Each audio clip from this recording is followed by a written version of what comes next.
Hello and welcome to the second episode of In the Cards, Tarot Talk and Other Magical Musings. This is Xia Hunt, writer, illustrator, and storyteller of the mythic and magical. Today I will be talking about the Magician card from my most recently made and botanically inspired tarot deck, the Children of Ostara.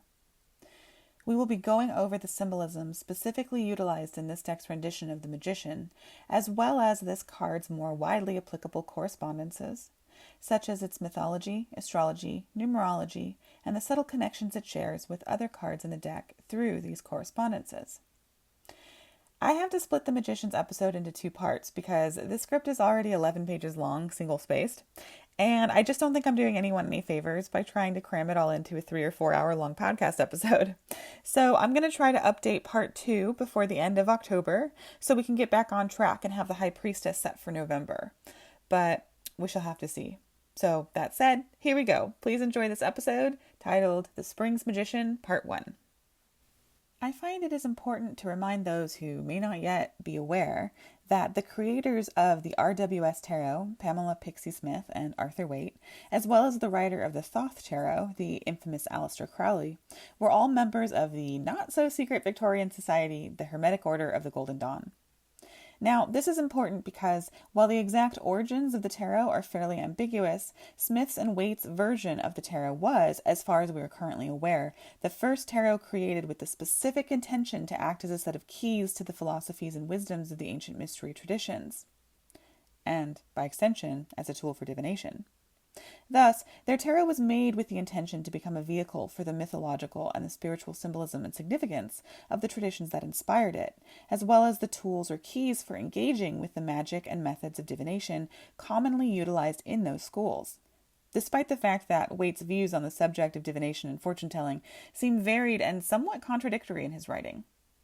In his book, which first accompanied the RWS Tarot deck, is titled The Pictorial Key to the Tarot, and in it, Waite himself refers to the cards as a set of keys on more than one occasion. Now, this book is an awful read. It is full of mistakes and contradictions and dead ends, many of which seem almost purposefully placed. It is not difficult to imagine a well-educated ceremonial magician, such as those belonging to the Order of the Golden Dawn, placing intentional errors in their writings to trick the uninitiated, or else encourage the student to analyze the cards through the lens of their own critical thinking. There's a rather large pool of precedent for this sort of sly behavior, actually, which is not unlike the medieval alchemists, also known to purposefully cloak their meanings in layers of obscure and often contradictory code and complex symbolism. It's a sort of historical, if you know, kind of a thing. This sort of intentional semi-secrecy also appears in literature, often perpetrated by the crafty sage or teacher trope, a character who is wise but seldom direct, instead preferring to poke, prod, and tease their charge until they break, and are finally forced to arrive at, or rather, earn access to, the truth in their own time and in their own way. In some myths and stories, the tricky teacher figure sometimes behaves like, or even is the disguise of, the archetypal trickster god. Other times, these characters are merely indicative of the last stage of character development for the alchemist, rogue, madman, witch, conjurer, conman, scoundrel, and yes, the magician. Keep these titles in your back pocket because we will be readdressing them shortly. In any case, however unhelpful Waite is or is not in regards to the decoding of his own work, the cards can and do speak for themselves. Let's take another brief look at the history of tarot for a bit because, spoiler alert, it's relevant to the archetype of the magician. I mean, the tarot, as we know it, was quite literally made by a group of magicians. So please bear with me. Anyone with a cursory understanding of tarot's history will be quick to tell you that, despite the rumor of the tarot's origins being that of ancient Egypt, the Egyptians of that time did not have the means to produce paper cards as we know them, and so the origins of tarot could not possibly have been with them. This was a prevalent rumor even in Waite's own day, spread quite intentionally by many of his peers attempting to add the weight of time to the ethos of the tarot's so-called tradition. In fact, Arthur Waite himself spends a fairly substantial amount of time addressing this false claim in the introduction of his Pictorial Key to the Tarot. And indeed, the claim that Egypt could not have been the origins of tarot is true, insofar as one defines tarot as a stack of paper playing cards. What Waite and Smith put into their work, however, the intention, the inspiration, the research, the symbolism, the sentiment, All of that does come from Hermetic thought, which itself carries concepts passed down from many of the ancients, the Egyptians included. Hermeticism encompasses schools of thought which emerged as a result of Hellenized or Greco-Roman influenced Egypt. Hermetic philosophy is therefore a blending of ancient Egyptian, Greek, Roman, Abrahamic, Arabic, and even Indian magic, spirituality, mythology, and philosophy. The principles and philosophy of Hermeticism are deeply embedded in our modern understanding of the occult practices of astrology, alchemy, numerology, geomancy, and more.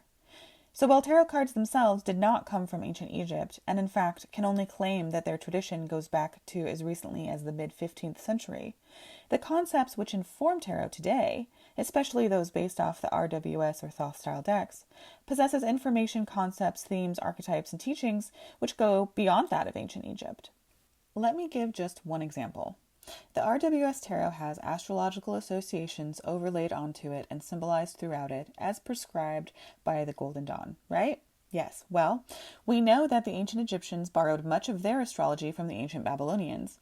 Egyptian astrology was adopted much later by the ancient Greeks and Romans, who, with the help of Alexander the Great, spread this chain of astrology along with much of Hellenistic culture pretty much all over the place. When Christianity overtook the Roman Empire, cultural perceptions of mysticism and magic outside of that faith became quite hostile, and we might have lost that information forever had it not been for the Arabic scholars and magicians who not only saved it from destruction, but added their own set of observations and refinements to it. A few medieval alchemists and astrologers remained throughout Europe, veiled and protected by their secrecy, until, eventually, these ancient wellsprings of knowledge were, well, let's say partially rediscovered by the Europeans during their Renaissance. Despite much cultural resistance, these teachings did eventually find their way to the ceremonial magicians of Victorian England, where this same system of astrology, as well as many other strings and threads of ancient wisdom, ended up being woven together to inform the associations and illusions of and within the Rider-Waite-Smith tarot. This is but one example. Ideas such as Pythagorean numerology and alchemy are also encoded in the tarot, as well as, of course, various mythologies and theologies. This is a super overly simplified recap, but suffice to say, while the tarot as a format of cards may be relatively new, the information the tarot carries might potentially go back to the origin of storytelling itself, particularly if you consider the more archetypal elements. I argue that tarot cards are just one of the many iterations of vehicle or messenger by which these ancient wisdoms are delivered to us, transcending across the boundaries and borders of time, space, and culture. Indeed, if you trace the origins of tarot not by its form, but by its spirit, its content, then tarot is, at least in part, as old as the words we use to describe it. Tarot is flexible. Its form and function, both past and future, is ambiguous and layered in mysteries, deceptions, and profound truths alike. Moreover, its sheer scope, its enduring relevance, its beauty, its intrigue, its ability to inspire and describe, its sheer accuracy when wielded by the learned. Well, these run indisputably deep, as anyone who has spent even a brief amount of time seriously interacting with it can attest. These cards have a pull, a magnetism that simply does not occur in the shallow, superficial, meaningless, or ineffectual. Speaking of words, let's talk about some words you have heard thrown around a bit so far. Intention, manifestation, magnetism, meaning, information, accuracy, trickery, deception, truth, tradition, teacher, student, alchemy, mysticism, discovery, past, future.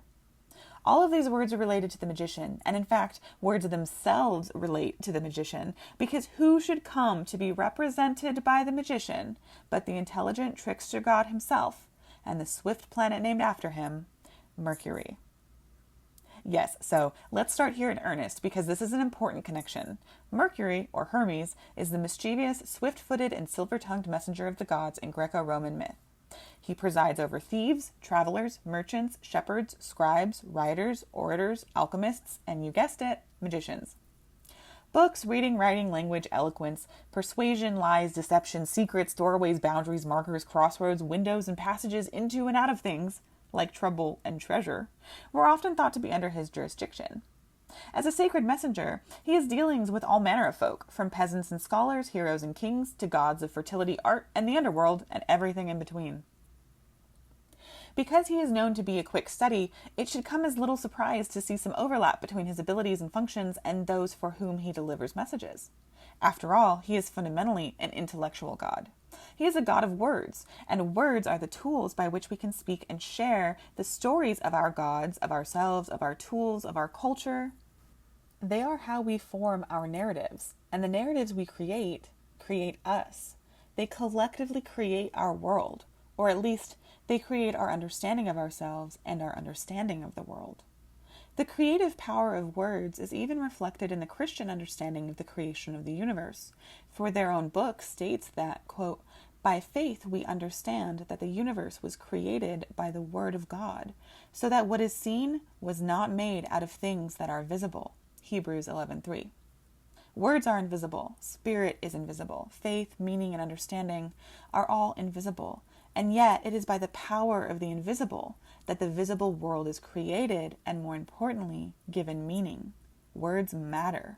Words inspire action, grant comprehension, promote accord or discord, have resonance within the heart and the mind, for better or for ill. Words are vehicles for learning and for teaching. Words lead to truth, and words lead to lies. Words create meaning, and so words have power. The planet named for him in astrology represents intellect, the mind, words, letters, communication, commerce, short-distance travel, dexterity of both mind and body, ingenuity, and even invention, among other things, and his role in mythology reflects his planet's role in astrology, or potentially vice versa. In her podcast, Myth Matters, Catherine Sleva, sorry if I'm mispronouncing that, connects Mercury or Hermes to the French concept of the bricoleur. The bricoleur is one who engages in bricolage, according to the dictionary, which is the art of construction or creation from a diverse range of available things. This is one of the many functions, abilities, and or characteristics indicated by the Magician tarot card when it appears, and as we shall soon see from the various myths in which Hermes or Mercury appears, is one of the first things he becomes known for as well. Hermes is one of many children sired by Zeus, king of the gods, and is birthed by a lesser goddess named Maya, who delivers him in secret, hidden away in a cave deep in the mountains. Maybe she was shy, maybe she was trying to avoid the notice and subsequent wrath of Zeus's chronically jealous wife Hera, very much known to smite the children of her husband's unsanctioned sexual conquests. But the fact that Mercury's myth begins in secrecy is telling. It's foreshadowing his skill and his function. This detail is also reflected in the observable motions of Mercury the planet, for he follows the sun, the astral king, in such close proximity that he is often concealed or hidden beneath the beams of the sun. In astrology, sections of the sky are divided along the ecliptic into the 12 zodiac signs, of which each encompasses 30 degrees. Mercury is only ever capable of occupying the same zodiac sign as the sun, or one sign before or behind him. For this reason, he often appears to vanish and then reappear from our perspective on Earth, for the light of the sun effectively swallows him up, allowing him to hide in plain sight. Already quite sneaky. During times such as these, it is only in the early twilight of dawn or dusk where he can be seen in the sky, thus heralding the day or the night respectively. This liminality is key to his divine role. He is the messenger capable of going betwixt and between worlds, to the gods, to the world of men, and even to the underworld, unencumbered by barriers that would stop almost any other entity. In his Fundamentals of Astrology course, Austin Coppock rightly associates this unobstructed, permeable ability to transcend physical and spiritual barriers to the ability of our thoughts, words, and mind to travel through and beyond barriers that our other faculties, such as our physical bodies or our genuine emotions, cannot. You are physically and emotionally incapable of experiencing a life that is not your own. Yet, when you read a story and identify with a character, your mind, by way of understanding the meaning of the words written on the page, you are able to imagine it.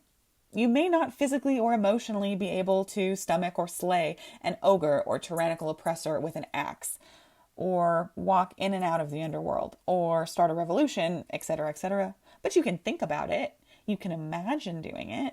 And in those moments when you are utterly captured by the words on a page or by the story on someone else's lips, you could almost convince yourself that you really were experiencing it firsthand. This would be an illusion, but it may yet come to reveal a greater truth. But we'll talk more about illusions and truth when we talk about the moon card or maybe even the hermit. In any event, although it is true that the words you read or hear are not necessarily your own, the feelings they conjure, the images they implant into your mind, and the actions you allow them to inspire, those are yours and they are real. But I digress. So Hermes/Mercury is approximately 1 day old or something and is hiding out in a cave with his very reasonably cautious or wisely secretive mother when he decides that this is completely beneath them both. He's going to get the attention of the gods and ascend to a place and esteem that is befitting of his paternal lineage and birthright. To do this, he starts immediately messing with some major players. The major player, actually, god of music, art, science, reason, logic, and essentially everything good to come out of culture, his half-brother Apollo. So this is his big scheme. He's going to steal Apollo's sacred cattle, a mythological leftover from his conflation with the sun god Helios. But it doesn't end there. He also decides to magically reverse the feet of the cattle, which results in making the tracks the cattle leave behind appear to go off in the opposite direction of their actual path, thus significantly delaying their ultimate discovery. In the interim, he sacrifices some of the cattle to the gods, preemptively winning their favor, and also inventing ritual sacrifice, apparently, in so doing. And then he sees a tortoise walking by, and he uses its shell to create the very first lyre. When Apollo finally finds him, Hermes is lounging around playing beautiful music from his newly invented instrument, and Apollo, well, he's the god of music, so naturally he's a sucker for a good song. Hermes offers the lyre to Apollo, and his half-brother is so pleased he gives Hermes his own staff in return, lets him keep the cattle, and teaches him how to prophesy with dice, just as, like a nice little bonus. Zeus thinks his little game is hilarious, and because it ended in such accord for all, he grants Hermes/Mercury the honor of becoming an official Olympian, as well as his personal divine messenger. Wow, so this kid is literally less than a week old, and he steals from, tricks, charms, and earns the respect and employment of the gods, as well as invents a few handy things for mankind to inherit as well. There's so much to talk about with just this myth alone, and it all relates back to the magician, so let me take the time to point out just a few concepts here. First, Hermes is a young god. He's new to the game, and he raises himself in station by observing, analyzing, understanding, imagining, and working with already existing material. He creates the lyre not from thin air, but from shell and the guts, hide, and bone of the cattle he has already stolen and then sacrificed to the gods. He used what he had on hand, and by way of comprehensively understanding the properties innate to the material, imagined a new application for them. He understood the shell's ability to capture and reverberate sound, presumably through observation or, perhaps a godlike foreknowledge of the physics of sound. I mean, he was a deity who was born inside of a cave, so maybe that granted him some kind of divine experience with the reverberation of sound off of various cavernous-like shapes. I don't know. Anyway, he experimented with it. He eventually found that the hide's properties gave it the ability to be stretched and applied over the shell, and that the guts properties allowed it to be made into strings that would create the sound that would reverberate within the shell, etc., etc. But he did not stop with mere theory. He then repurposed the combination of these materials and their properties to craft the lyre or create meaningful sound or music. He understood Apollo's fundamental nature and used it to charm his way out of trouble by offering him the lyre he had made. He was not born powerful, he was born smart, and by using his inborn gift with intention and purpose, he transformed the raw materials he found by chance into his ticket to the upper echelons of divinity. He invented the lyre for Apollo, but he made his own luck in so doing. Well, this is the energy of the magician. The magician in tarot is the first numbered card of the major arcana, and so his numerological association is with the number 1. According to Pythagorean numerology, 1 represents will, intention, leadership, beginnings, self-sufficiency, independence, the divine spark, and, is, in other words, a trailblazing energy. In her book, quote, The Witch's Book of Numbers, Rebecca Skolnick, sorry again for any mispronunciations, says of the number 1's energy, quote, it's young, full of sound and fury, and can be easily extinguished. And goes on to say, the only number that is not influenced by that which comes before is 1, for there really is no before. And yes, we talked about the non-number 0 and the Fool in the last episode, and its nothing and also everythingness. But the Magician is the first incarnation of spirit into something. The Fool is potential in an extreme or abstract sense, perhaps even a divine sense, but the Magician is a potential that needs to be applied. As Rachel Pollack says of the Magician in her book 78 Degrees of Wisdom, quote, "Unless we make something of our potentials, they do not really exist." She then goes on to provide examples of all sorts of people, from artists to religious fanatics, acting as a conduit for this divine spark or abstract potential by giving that energy a material outlet, such as when an artist turns a vague inspiration or feeling or idea into a physical painting or work of art. Taking that which does not really exist, such as a thought, a word, or an idea, and bringing it into the realm of the real by utilizing the material and the properties of the natural world is manifestation. Some might even say it is the basis of both magic and science, and their mutual relative, alchemy. Whatever it is you want to call it, the process by which we connect heaven and earth, by which we become the bridge and conduit between the unreal and the real worlds, by which we understand, manipulate, and apply that divine spark of energy or potential into something, directed by our personal will and intention, that is what the Magician does. It is no coincidence that the Magician in the Children of Ostara, and in most other decks besides, has the objects iconic of the 4 suits of the minor arcana before him or otherwise at his immediate disposal. The Children of Ostara's Magician, for example, holds a silver chalice aloft, representing the suit of cups, the element of water, and our emotional life, in his left hand. Below, and in his right hand, he holds a golden coin, representing the suit of pentacles, the earth element, and our material world. On his belt is a dagger, representing the suit of swords, the element air, and the intellectual aspect of our life. Strapped to his back is a clover-inspired rendition of Mercury's famous staff or wand, the caduceus, or chaldeus, I'm not sure how you pronounce it, representing the suit of wands, the element fire, and the spiritual or driven aspect of our lives.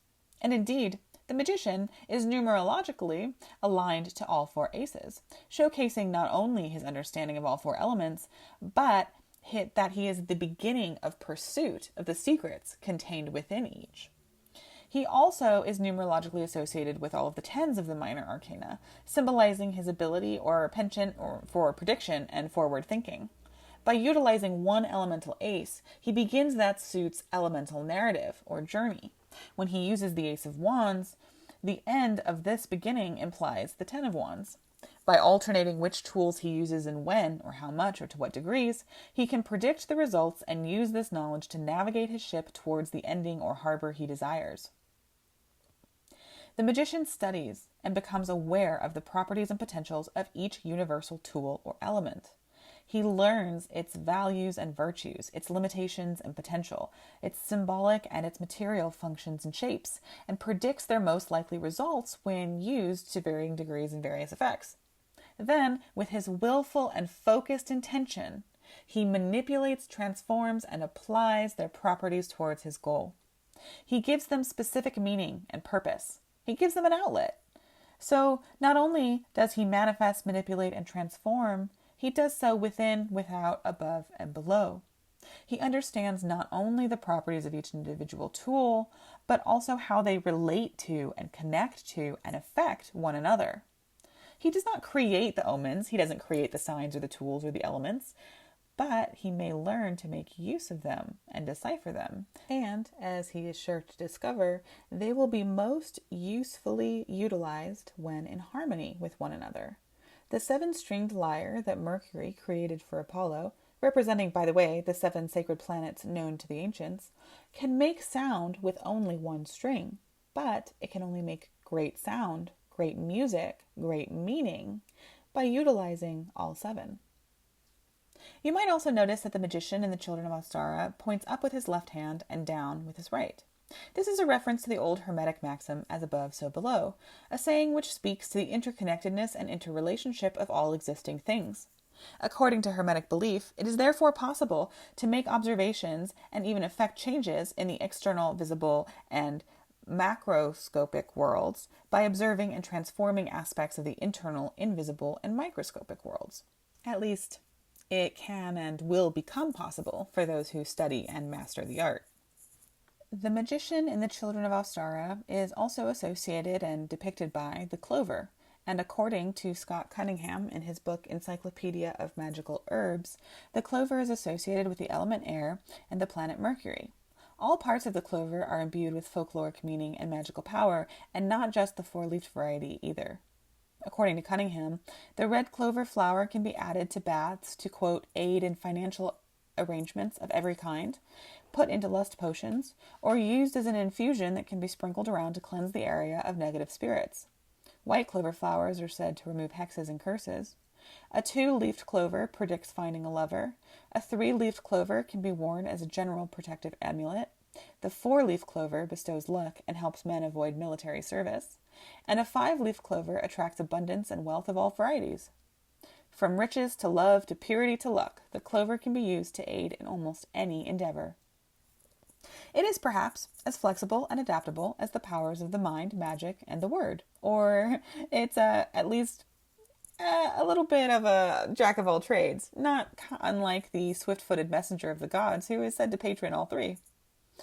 Just as nimble hands weave flower crowns from the flexible stems of the clover, so too does the magician weave his intention into all of his workings, directing his will to bring out the best in whatever tools he happens to have on hand. It is a delicate, exacting, and finely woven thing he does. His mind, his hands, ever swift, ever sure, and dexterous. But the magician, like Hermes and the number 1, with which they are associated, is a youthful energy.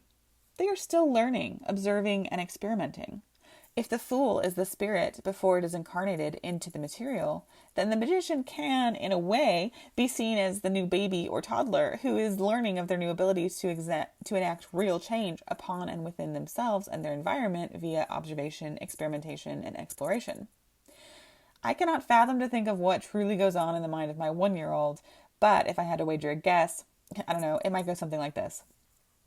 If I knock over Mama's big fancy crystal, it falls. If it falls, it hits the ground. When it hits the ground, it might break, and it makes a loud sound. If Mama hears the sound, she will come over. If she sees the broken crystal, she will get mad. If she gets mad enough, her face changes color. If her face changes color, it looks funny. If it looks funny, I laugh, at least until I learn it results in the confinement to my crib, and then I feel bad. Feeling bad makes me cry. When I cry, I make another loud sound. If I cry loudly and for long enough, she eventually comes to get me. If I act all cute, Mama picks me up and lets me out. If she lets me out, I can play with something else, etc. For as intelligent as toddlers are, and for as much experience and knowledge as they are rapidly gaining at all times, they are still learning. They are making progress. And what are they learning? Well, like the magician, the toddler is essentially learning to connect the dots, to make connections. Specifically, connections between cause and effect that link up to the internal and external change. Speaking of connecting the dots, let's connect some dots. In tarot, the magician is associated with the Wheel of Fortune, card 10, and the Sun, card 19, by virtue of their shared numerological correspondence of the root number 1. This is because numerology typically only uses the numbers 1 through 9, and larger numbers are reduced by adding the individual digits together until the resulting number is 1 through 9, or one of the numbers of 1 through 9. So for the Wheel of Fortune, card 10, we add 1 plus 0, which equals 1. So its root number is 1. For the Sun, it's the same thing. 1 plus 9 equals 10, which we then break down to 1 plus 1, or 1 plus 0, which equals 1. So all three of these, the Magician, the Wheel of Fortune, and the Sun, all reduce to the number 1. Therefore, all of the aces in the minor arcana, as we previously mentioned, relate to the Magician by their root number, as well as all of the tens, which we mentioned already as well, but just to refresh your memory.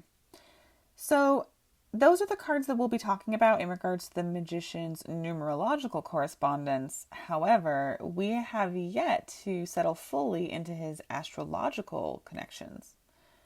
The Magician is associated with the planet Mercury, as we have said, but do you remember how I also mentioned that each of the 12 zodiac signs encompasses a total of 30 degrees? Well, those 30-degree segments can be further broken down into 3 sets of 10-degree segments, referred to as a decan, deca as in 10. By the way, this concept began as with the ancient Egyptians as a means to calculate their stellar calendar, and then later was associated with gods, which of course were then observed to have some kind of influence over the world when their portion of the sky was activated. So just a fun fact and another link to tarot and ancient traditions of various kinds. At any rate, each of these decans is co-ruled by one of the 7 sacred planets known to the ancients. Each of these 36 decans is also associated with one of the 36 cards of the 2 through 10s of the minor arcana. Mercury has his hands in 5 additional cards through the decans alone by co-ruling them, namely the 5 and 10 of Pentacles, the 3 of Cups, the 6 of Swords, and the 8 of Wands. You probably think that's a lot, but wait, there's more! In astrology, Mercury also rules over the zodiac signs of Gemini and Virgo. Well, Gemini and Virgo are each associated with one card in the major arcana. For Gemini, it's Lovers, and for Virgo, the Hermit. However, as a sign, they also have their own decans. So Mercury, by extension, as ruler of these signs, has influence over all of Gemini's and all of Virgo's decans. These are, by name, the 8, 9, and again, 10 of Pentacles for Virgo, and the 8, 9, and 10 of Swords for Gemini. It's like I said, the magician makes connections, a lot of connections. It's kind of his thing. Now, I am going to be going over all of these cards in their own podcast episodes at some point. So in this one, I want to try to focus them only in their context and relationship with the magician. So essentially, each of these cards operates as a different function, a different facet of the magician's capabilities. For this reason, we won't dwell over long on the symbols of each of their relative cards. There'll be plenty of time for that in a later date. So now that that's out of the way, let's start with the magician's major arcana associations. The Magician and the Wheel of Fortune. The Magician and the Wheel of Fortune are linked by their shared numerological root association with the number 1. The magician is the one who asserts his will unto the web of fate, directed by his focused intention and amplified by the power of his understanding of the composition of the web, his knowing which strings to pull that will grant the desired effect, or observing cause and effect and experimenting with it until he figures it out. The magician is adaptable and flexible, so trial and error is simply another tool in their toolbox. In this way, he's the co-creator of his reality and manifests his will, his vision, into the world. So, where does the Wheel of Fortune come in exactly? Well, in a certain light, the Wheel of Fortune, sometimes called the Wheel of Fate, is what the magician is manipulating with his knowing. He spins stories, he spins straw into gold, he spins the wheel of fate and fortune. Or, if he does not spin it himself, he observes its natural machinations and plays his cards accordingly, reaping his fullest advantage from whatever hand he is dealt. He works with whatever blessings are already at his disposal, and then multiplies them. Alright, so let's recall the mythological origin story of Mercury one more time.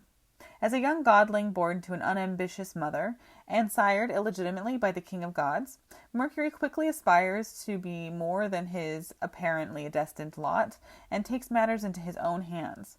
Using what he knows of the natural world and the individual natures of the gods, he quickly tricks and then ingratiates himself to his divine so-called betters, leading to his ultimate admittance into their ranks. Now, this is all allowed because Zeus, or Jupiter, looks upon his antics with favor. The astrological correspondence of the Wheel of Fortune is Jupiter, according to the Hermetic Order of the Golden Dawn. Mercury is linked to Jupiter, just as the magician is linked to the Wheel of Fortune.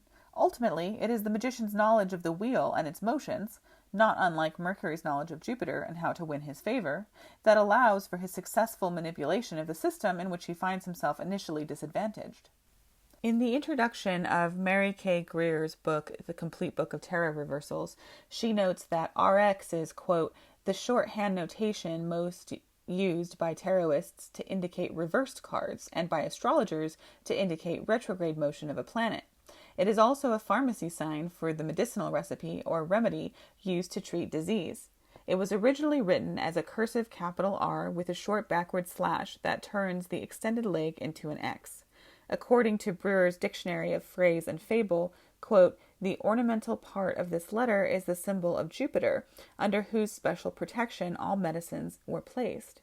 The letter itself, recipe, Latin for take, and its flourish, may thus be paraphrased, Under the good auspice of Jove, or Jupiter, the patron of medicines, take the following drugs in the proportions set down. Recipe means a formula or means to a desired end. So while, generally speaking, the Wheel of Fortune upright means positive blessings, cures, remedies, the alleviation of some previously undesired cycle or situation, and the reverse can then mean a reversal of fortune, misfortune, disease, or an unhappy event or unhappy string of circumstances. It is with Jove's or Jupiter's permission that we may essentially, like Mercury, we observe, experiment, and enact change. Mercury is often associated with scribes, speakers, and scholars, but magicians, alchemists, doctors, and scientists might also find themselves making use of Mercury's gifts, for each uses careful observation and analysis of the natural world to form a hypothesis as to its workings, and from there can extrapolate information from their observations and experience that can be used to effectively turn the wheel of fate in a direction they favor, or a direction that favors them. When a doctor writes a medical text, he is essentially doing the same thing a sorcerer does when he writes in his grimoire. He is collecting his thoughts and observations and preserving them in writing for his own reference or for posterity in general. They are both creating a recipe, which, under the auspice of Jupiter, or the Wheel of Fate, might yield a spell, a wonder, a cure, or a miracle. Now, for our little bit about the magician and the sun. The magician is also numerologically linked with the sun, and here too we find both mythological and astrological cooperation. In the mythological origins of Mercury, it is Apollo, a god of culture, later conflated with the primordial Titan sun god Helios, which Mercury targets to begin his plot. This makes a lot of sense. Words, the intellect, cleverness, mental dexterity, flexibility, agility, and ingenuity, all of these traits are needed to birth and sustain culture in both the many arts and sciences which Apollo patrons, as well as in the tools needed to create, learn, hone, and perfect them. The sun in astrology is linked to vitality, purpose, ego, personality, individuality, and creation, and creative expression in particular. Words are one very important and very obvious vehicle for self-expression and creativity. Words breathe meaning and purpose into the cold meaninglessness of existence. They create music where before there was only noise, story where before there was only cold experience, order and understanding where before there was only chaos and ignorance. In the same way, the element of fire, and by extension the light of the sun, are seen as breathing the fire of life or spirit or animating principle into the lifeless clay of the earth or material existence. I have heard it said that the placement of the sun in a natal chart can be seen as the area of life that the native is meant to illuminate, and the way in which they go about it. Mercury, as previously discussed, is never far from the light of the sun, and the external expression or communication of this specific kind of purpose must follow the personal embodiment and internal realization of it. On a more mundane egocentric level or a way of thinking, if the sun is the ego or personality, then words and other facets and or modes of communication are how we go about expressing our personality to others. After all, you can tell a lot about a person, about their nature, by the words they choose to use, by the words they habitually use.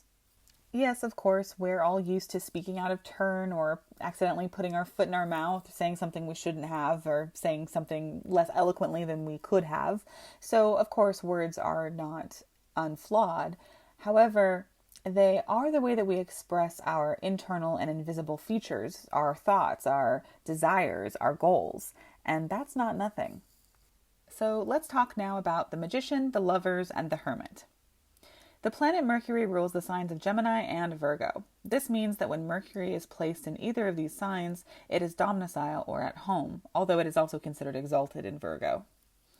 If the planets can be seen as celestial kings or queens, then the signs are the different celestial kingdoms. Each planet, with the exception of the Sun and Moon, who rule only Leo and Cancer respectively, possess two kingdoms under their specific rulership. If a planet is in its own kingdom, so to speak, it has full access to the power and resources it needs to wield its influence most optimally, or most powerfully. In other words, a domicile planet becomes a very loud presence, whether it is acting as an element of someone's natal chart or imposing a mundane influence over the terrestrial world in real time.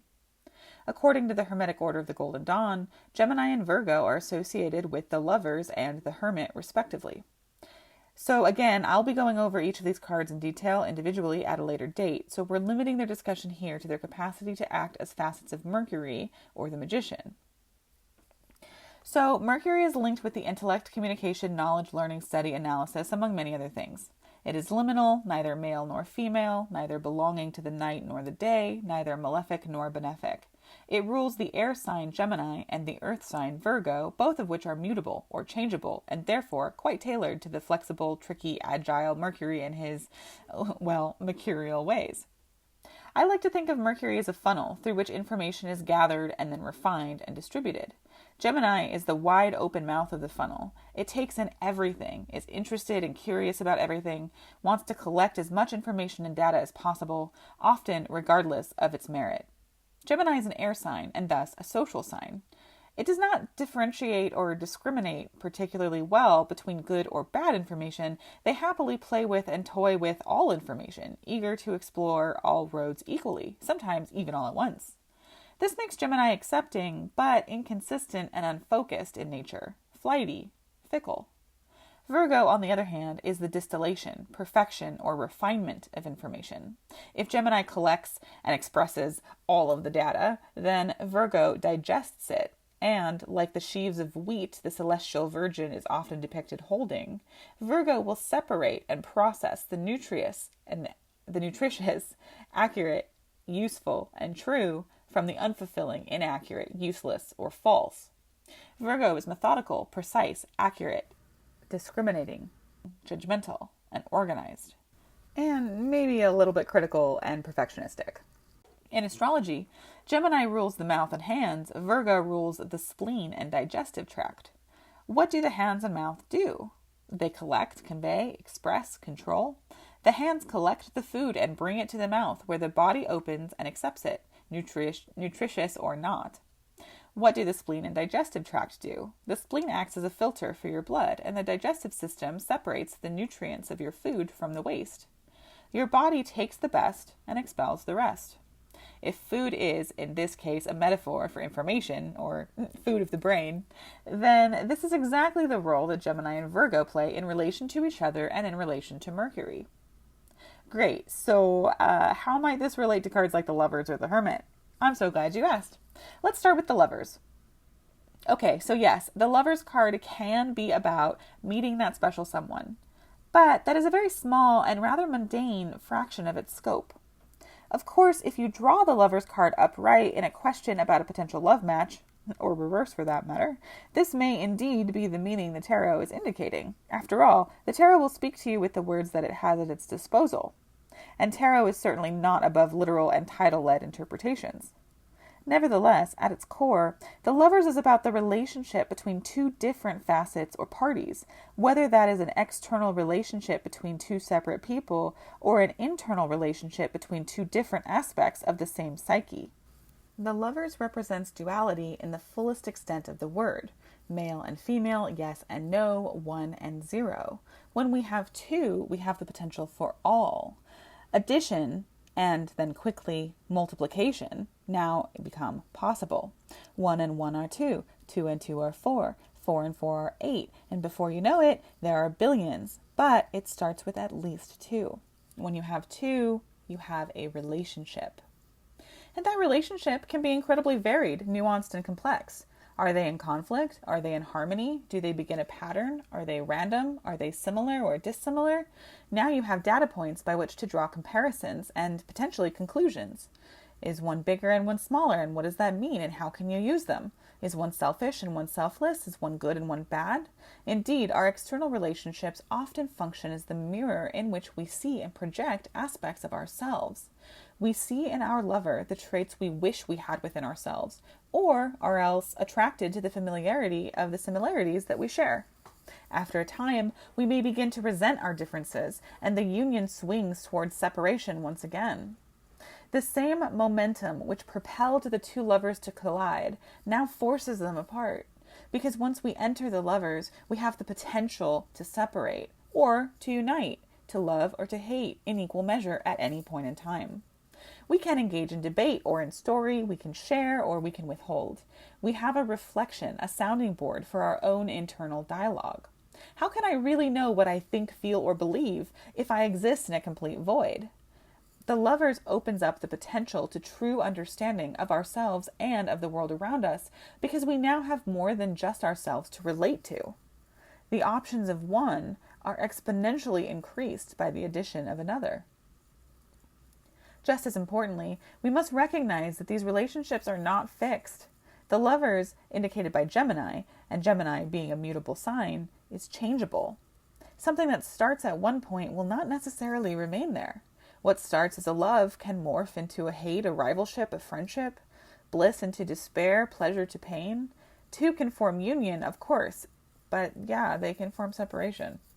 The Lovers is about relationships at its most fundamental level, beginning simple, becoming complex, beginning within, permeating without. And relationships are about comparison, ultimately. Comparison and communication, push and pull, yes and no. They are also about choice. If you have more than one, you can now choose either one, neither, or both. As Austin Coppock says in his lecture about tarot in the astrological decans, the Lovers begins the binary of zeros and ones with which you can now code entire universes. Mercury does not just play with one element, tool, idea, or word in a void. Mercury plays with them all. Just as Mercury connects the dots, just as Mercury gives the ability to study and communicate the nature of the relationships between the infinite patterns of ones and zeros that create the universe, so too does the magician study and decode the secret language of the universe.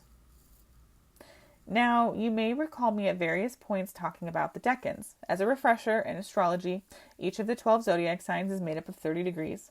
These 30-degree segments are then broken up into 3 segments of 10 degrees each, and each 10-degree segment is assigned another co-ruler from one of the 7 sacred planets known to the ancients. Of all 36 decans, Mercury co-rules 5 in various signs. However, because the entire sign of Gemini and Virgo each possess 3 decans of their own, and Mercury rules over these signs, I argue that Mercury, and by extension the magician, is associated with the decans specific to Gemini and Virgo as well. Once again, for our purposes, I want to talk about the 3 decans of Gemini as further defining the Gemini-related facets of Mercury, or as the Lovers and how it relates to the magician. These would be, by name, the 8 of Swords, the Jupiter-ruled decan of Gemini, the 9 of Swords, the Mars-ruled decan of Gemini, and the 10 of Swords, the Sun-ruled decan of Gemini. All right, so here we go. Let's talk about the 8, 9, 10 of Swords as both facets of the Lovers, decans of Gemini, and under the rulership, ultimately, of Mercury or the magician.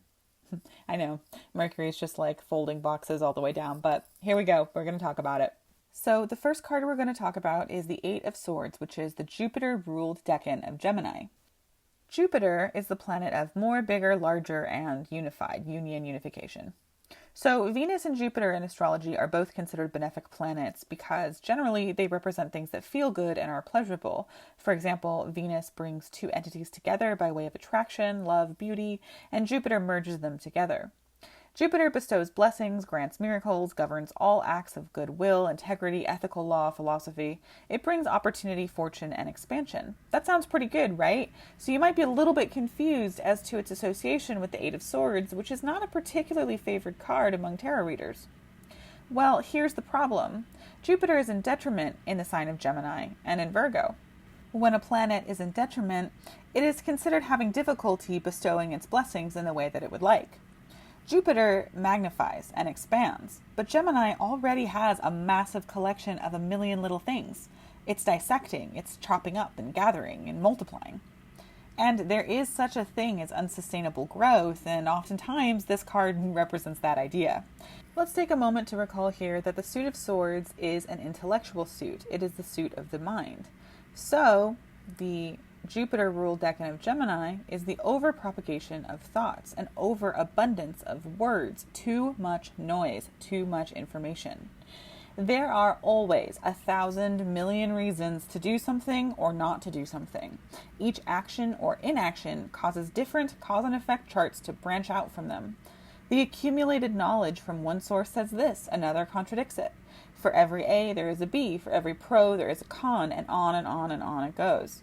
Jupiter may grant a feast of opportunities, a feast of knowledge, But for Gemini, which sees validity and is curious about all options equally, this can have a paralyzing effect, wherein we get tangled up and twisted in the endless brambles and decision trees presented in our mind's eye, and so fail to commit and perhaps even act on any of them sufficiently.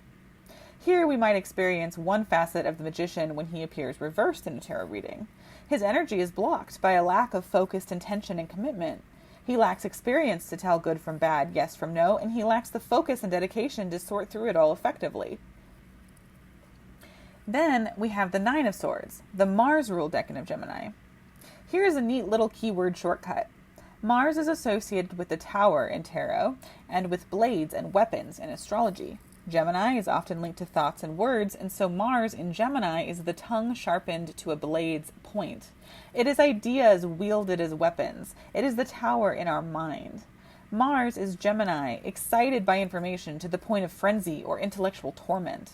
It is anxiety, overwhelm, stress, and fear, cruel words and crueler thoughts, whether turned inward or propelled outward. The endless options, thoughts, decisions, possibilities, pros and cons that was begun in the Eight of Swords now grows brambles and thorns as they constrict and crowd in on us like so many tiny knives. Mars in Gemini is left awake at night, haunted by the overload of information they have yet to dissect or process. Then there is the much feared Ten of Swords, wrongly much feared in my opinion. This is the sun-ruled decan of Gemini, and despite the grim associations often thrust upon this card in tarot practices left bereft of astrological guidance, it is in most cases an utter relief. The tens in tarot represent an ending or a death, and in the intellectual suit of swords, it represents the death of thought. At this point, we are done thinking about whatever it was keeping us up at night in the Nine of Swords. A decision or consequence must eventually be reached, and will put an end to the seemingly unending train of thought. The Ten of Swords is that decision or consequence. It is the result. It is the outcome of the thing we were so worried about. It is a death only insofar as the death of a question is its answer. Indeed, however the situation came to be resolved, for good or for ill, we now have our answer, and so we don't need to waste any more time guessing or wondering or thinking about it. Now we know.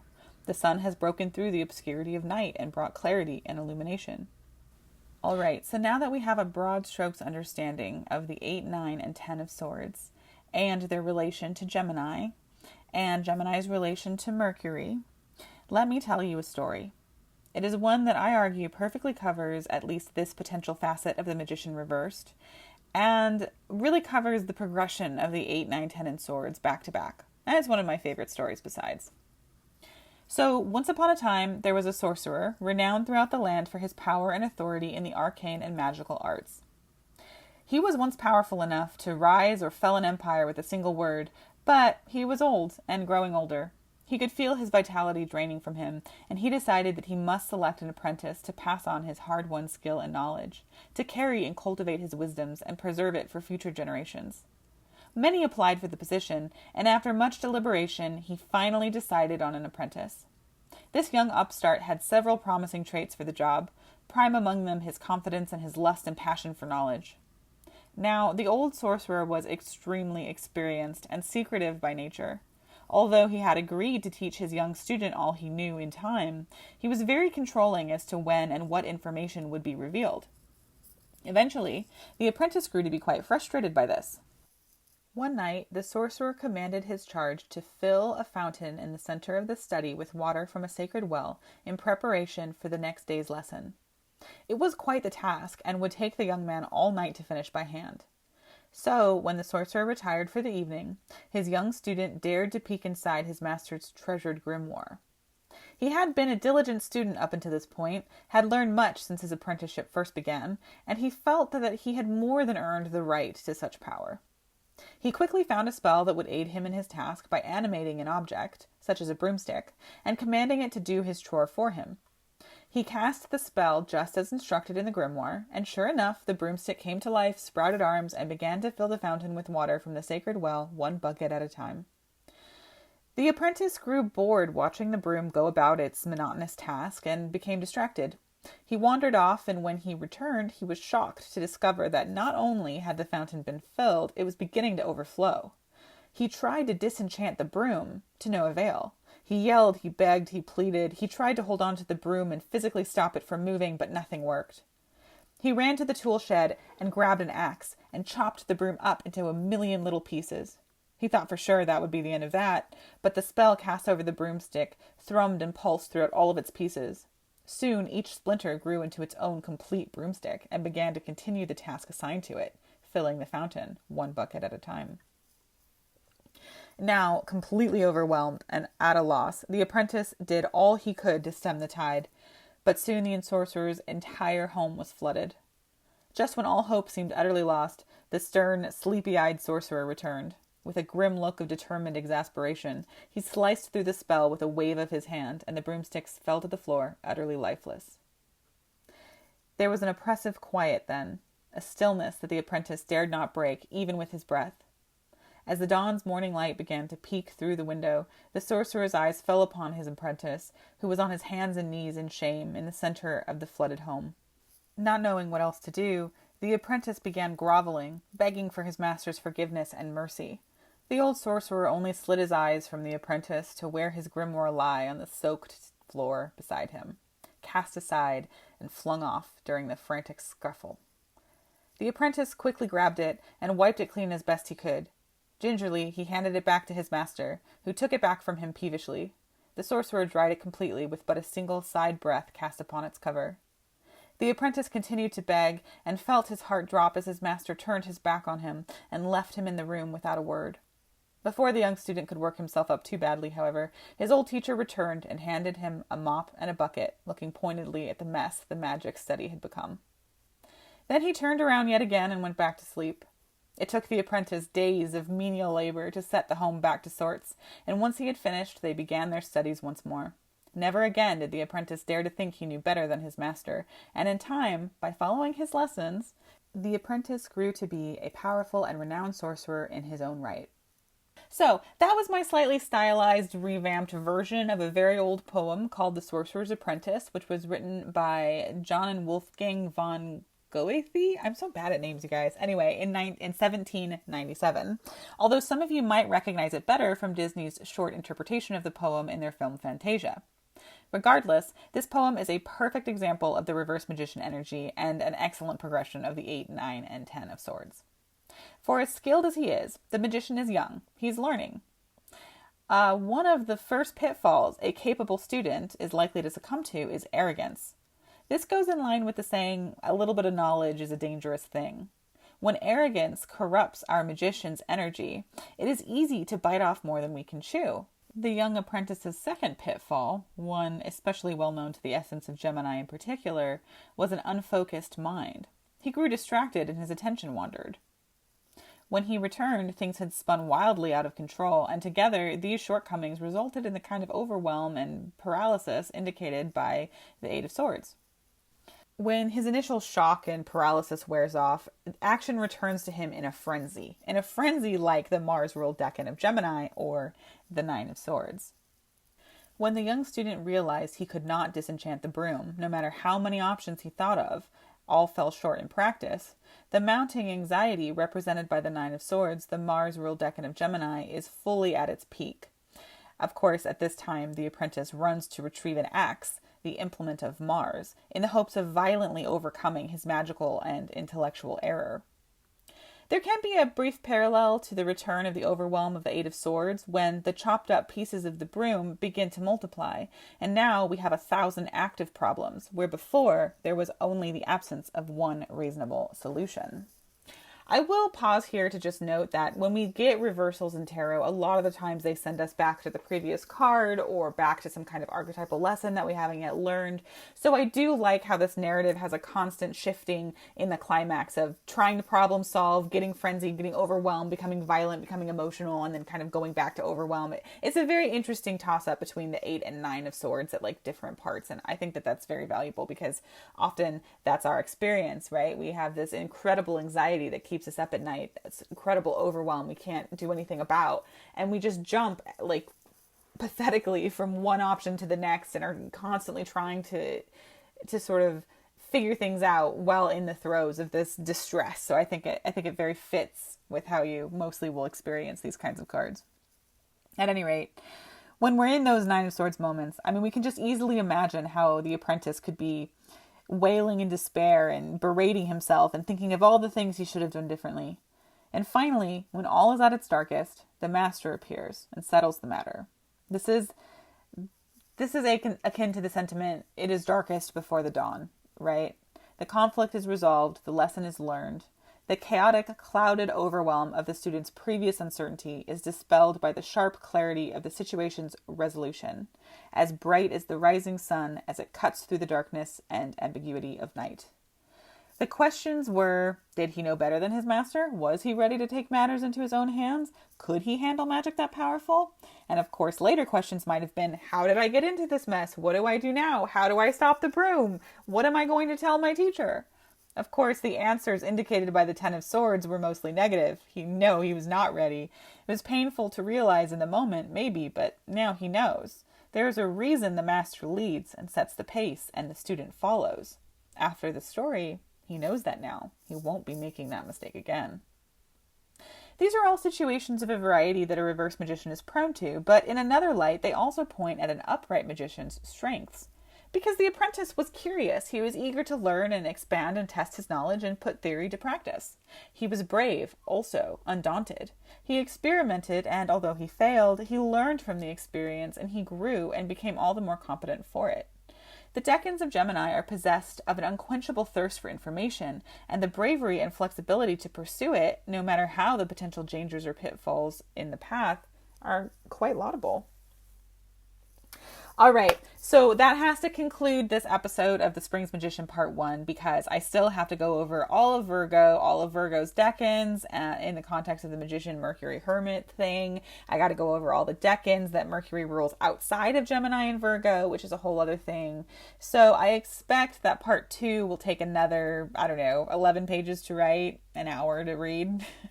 So as always, a huge thanks to my Patreon peeps. I can't do this without you, and I'm so appreciative of your encouragement and patience and support, and I can't wait to talk tarot with you again soon. I'm really excited to be getting the next part of this episode done. Hopefully, I'm thinking that I'm going to post episode 1 in the beginning of October, maybe October 1st, maybe even the last couple days of September. And then I'm going to try to post episode 2 in like mid-October or potentially the end of October, so that the High Priestess can still be out sometime in November. So that's my plan. I'm hoping it's going to work out. Thank you for sticking this long with me. I really appreciate it. I am going to be posting the first episode 1 on YouTube for free. And for those of you listening in the future in some undeterminable amount of time from now, if you want early access, a full month early to these podcast episodes, then that's available on my Patreon. Or if you just want to learn more, you want sneak peeks into other decks, you want to talk to me or connect with me personally, and whatever it is, I would love to have you on Patreon if you're so inclined. So again, thank you all so much, and until we meet the next time, stay magical.